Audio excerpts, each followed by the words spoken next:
Olá pessoal, sejam todos bem-vindos a mais uma aula aqui do nosso canal. Eu sou o professor Patrick e seguimos em mais uma aula sobre anatomia e fisiologia humana. Hoje conversaremos sobre o nosso aparelho cardiovascular.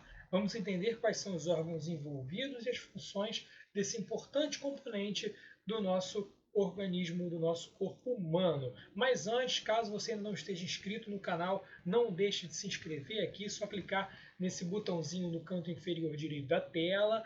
Não deixe também de curtir esse vídeo e deixar um comentário para me contar aí o que você achou desse vídeo, como ele foi útil para você, o que a gente pode melhorar. Também te convido a me seguir lá no Instagram, tá aqui o meu @prof.patrickoliveira. Segue lá, mande suas mensagens, envie aí sugestão, dúvidas, que a gente possa continuar trocando uma ideia e aprendendo cada vez mais sobre esse incrível mundo que é a biologia. Então vamos entender um pouquinho agora, vamos partir para a nossa aula de aparelho cardiovascular. Primeiro, vamos pensar nas funções desse aparelho, nas funções desse conjunto de órgãos. Bom, primeiro, uma vez que o próprio nome já diz que ele é cardiovascular, a gente vai entender que ele vai circular por todo o nosso corpo. Inclusive, existem na literatura alguns autores que chamam esse aparelho de aparelho circulatório. Esse é um termo que era muito usado antigamente. Hoje a gente chama mais ele pelo nome, né? A gente denomina ele como aparelho cardiovascular. Então ele vai promover a circulação de nutrientes, então que a gente se alimenta, como nós já vimos também na nossa aula sobre o aparelho digestório. Se você não viu ainda, eu vou deixar aqui um card indicando essa aula de aparelho digestório para você ver o que a gente fala sobre a digestão. Os nutrientes, após digeridos, eles são encaminhados do intestino para a circulação sanguínea, então eles vão circular pelo corpo, serem distribuídos pelo corpo. Os excretas também, como a gente viu na nossa aula de aparelho excretor, vou deixar também aqui um card sobre isso, para você acessar a aula de aparelho excretor. Também os hormônios, aqueles sinalizadores químicos tão importantes, que também tem uma aula aqui no canal sobre o sistema endócrino, pessoal. Eles são incríveis, cada hormônio tem aí uma função específica, desencadeia uma reação no nosso corpo. O aparelho cardiovascular também transporta água para garantir a nutrição e hidratação de todo o organismo, e as células de defesa, como a gente já viu também no sistema imune. Essas células circulam através do sangue, né, e vão atingir as diferentes regiões do nosso corpo. Além disso, além desses componentes moleculares tão importantes, o sangue, através do aparelho cardiovascular, ele também transporta calor. Lembrando que nós somos organismos endotérmicos, então nós produzimos nosso próprio calor, através inclusive das contrações cardíacas, das contrações do músculo cardíaco, e a gente produz esse calor e distribui ele para o nosso corpo. Tanto que a gente pode ver que onde há a maior perda de calor é justamente nas extremidades do corpo, né? Nos pés, nas mãos, que é onde a gente tem os nossos vasos sanguíneos chegando até a extremidade e retornando com esse sangue. Aí a gente tem maior perda de calor nessas extremidades. Tá? Então, primeiro vamos entender, né, também dentro do aparelho cardiovascular, os diferentes tipos de circulação. Tá? Nós temos dois tipos de circulação no nosso aparelho cardiovascular. O primeiro deles é chamado de circulação pulmonar. Por quê? É aquela circulação na qual o sangue sai do coração, vai para os pulmões.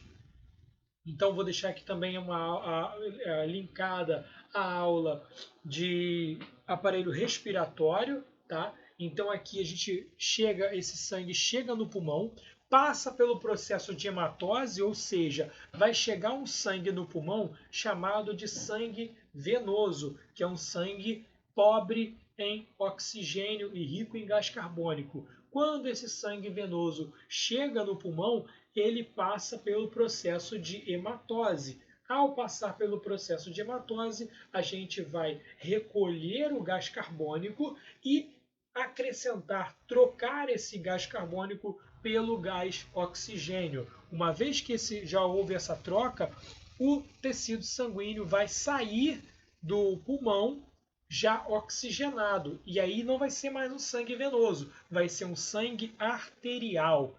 Tá? Então a gente vai ter esse sangue arterial sendo levado para o coração. Então essa é a circulação pulmonar.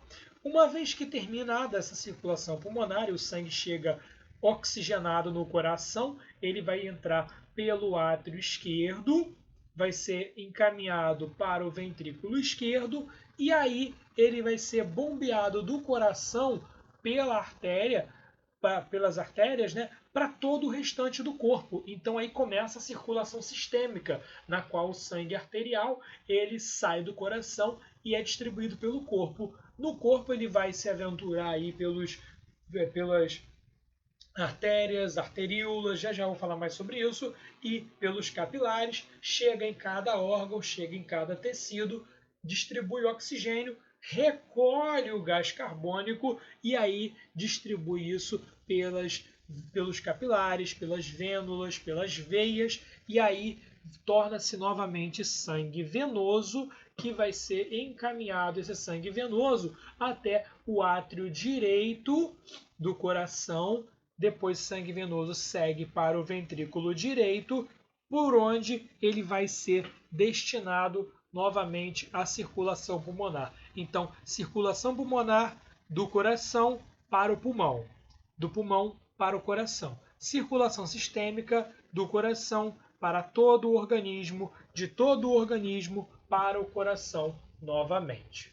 Seguindo, então, a gente vai chegar nos vasos. Então a gente precisa entender, né, uma vez que o nosso aparelho cardiovascular ele vai ser formado tanto pelo complexo de músculos que montam o coração, como também pelos vasos sanguíneos. Lembrando que eles transportam o tecido sanguíneo, que apesar de ser líquido, ser fluido, ele é um tecido com componentes celulares, né, que são os elementos figurados, e com também o plasma, que é a água, sais minerais e demais componentes. Então a gente vai ter dois tipos de vasos no aparelho cardiovascular. As artérias, que são vasos com placas de parede mais espessas, mais robustas e com menor calibre, logo elas também têm a capacidade de pulsar, né? Elas possuem capacidade de contração devido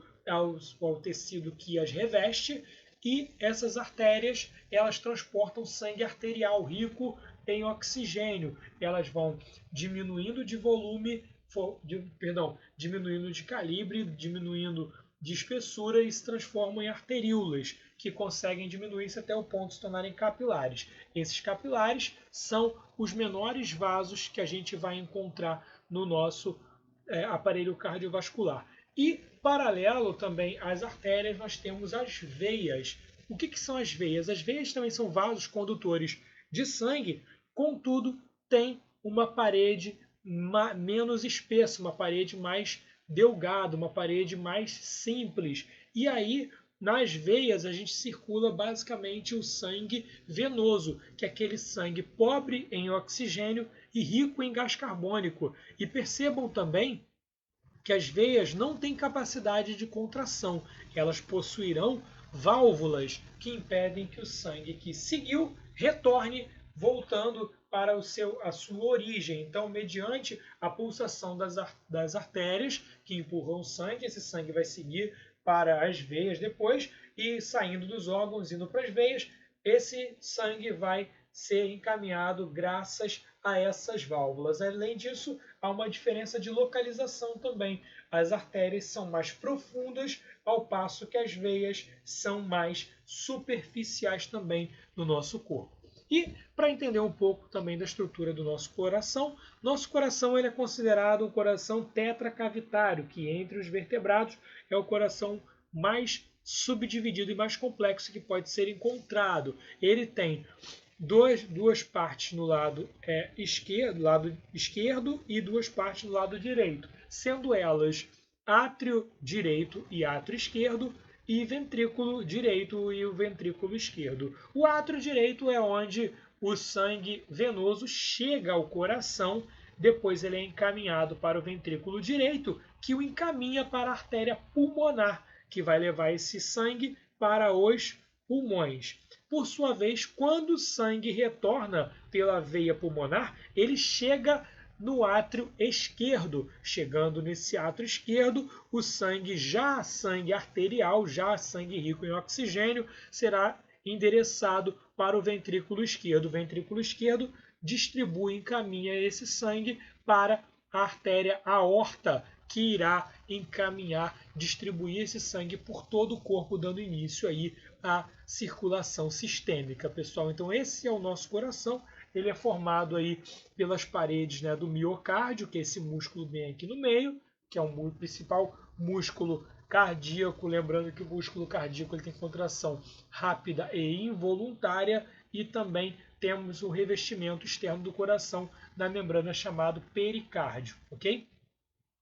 Para encerrar a nossa aula, a gente vai ver um pouco das principais doenças circulatórias, doenças que podem ocorrer no nosso aparelho cardiovascular. E uma delas, a que eu começo falando aqui, abordando com vocês, é a hipertensão arterial, que é, como o próprio nome já diz, um aumento da pressão interna dos vasos sanguíneos. Então, quando a pressão geralmente ela oscila entre 12/8 e 14/9, quando ela está acima desse patamar, ela pode ser considerada uma pressão alta. E essa pressão alta pode gerar diversos problemas, tais como o próprio ataque cardíaco, né, que é o descompasso, o aumento do ritmo do coração, né, tontura, o escurecimento da visão, a pessoa pode acabar sofrendo até mesmo de desmaios. E o que ocasiona a hipertensão arterial? O sedentarismo, o elevado consumo de sódio. Então, cuidado com a alimentação, o controle dos hábitos alimentares é fundamental para garantir aí a prevenção à hipertensão arterial também, pessoal.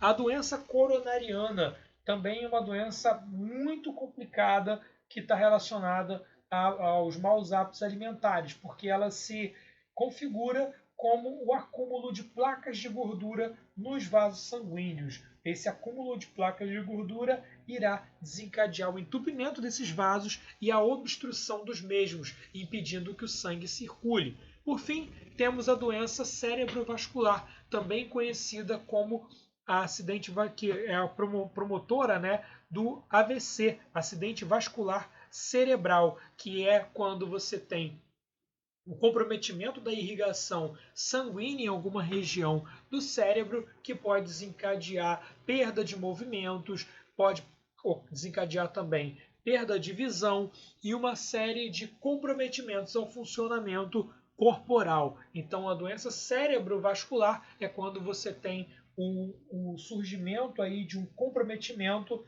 da circulação sanguínea na região cerebral, na região do sistema nervoso central, pessoal. Então, espero que vocês tenham gostado da aula. Entre em contato comigo se tiver dúvida, deixe comentário, se inscreva no canal e te espero aí para a próxima aula. Até mais!